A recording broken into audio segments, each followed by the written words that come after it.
দিল্লীৰ কলা মহোৎসৱত ঢোল-বাদনত অসমৰ হৈ সোণৰ পদক লাভ কৰিবলৈ সক্ষম হ'ল শিৱসাগৰৰ ছয়নিকা দত্তই। স্বগৃহত উপস্থিত হোৱাৰ সময়ত ছয়নিকা দত্তক অনুৰাগীয়ে জনালে সম্বৰ্ধনা।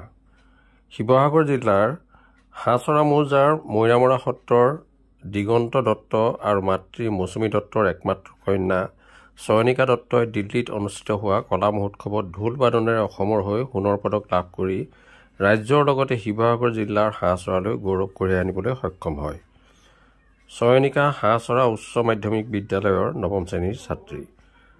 দিল্লীৰ ৰাষ্ট্ৰীয় বাল্য ভৱনত শিক্ষা মন্ত্ৰালয়, ৰাষ্ট্ৰীয় বাল ভৱন, গান্ধী স্মৃতি এণ্ড দৰ্শন সমিতি আৰু NCERTৰ উদ্যোগত অনুষ্ঠিত হৈছিল এই দিল্লী কলা মহোৎসৱ।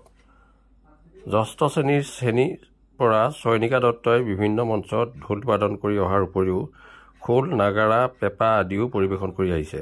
বৰ্তমান ছয়নিকাৰ বয়স 14 বছৰ।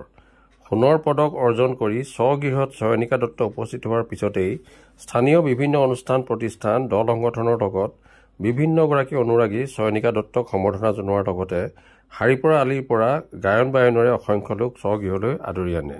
Bureau report, Patkai TV. নমস্কাৰ, মোৰ নাম শ্ৰীমতী ছয়নিকা দত্ত। দিল্লী কলা মহোৎসৱত অংশগ্ৰহণ কৰিছিলা, হয়। কি ক'বা? কেনেদৰে কি কাম কৰিলা? মই প্ৰথমতে স্কুলৰ ফালৰ পৰা কলা উৎসৱত প্ৰথম স্থান পাই মই ষ্টেট লেভেলৰ পৰা নেশ্যনেল লেভেললৈ যাবলৈ সক্ষম হ'লোঁ। অনুষ্ঠানটো দিল্লীত হৈছিলে। মই সোণৰ পদক পাবলৈ সক্ষম হ'লোঁ। প্ৰথম অসমৰ হৈ মই বুলি নহয়, বহুতখিনি গৈছিলে। মই ইনষ্ট্ৰুমেণ্টত দিছিলোঁ, ইনষ্ট্ৰুমেণ্টত মই পাবলৈ সক্ষম হৈছোঁ। বিশেষকৈ মই স্কুলৰ শিক্ষক শিক্ষয়িত্ৰীসকল, মা দেউতা আৰু আমাৰ মৰিজেখা দলৰ মুন্মী বা আৰু গাঁৱৰ সকলো ৰাইজ। মই ৯ম শ্ৰেণী, হাঁহচৰা উচ্চ মাধ্যমিক বিদ্যালয়। পোনপ্ৰথমে সকলোকে মই ধন্যবাদ জনাইছোঁ। ভাল লাগিছে আজি এনেকুৱা এটা অনুষ্ঠান যে হৈছে, ৰাইজে আদৰণি জনাইছে, ভাল লাগিছে আৰু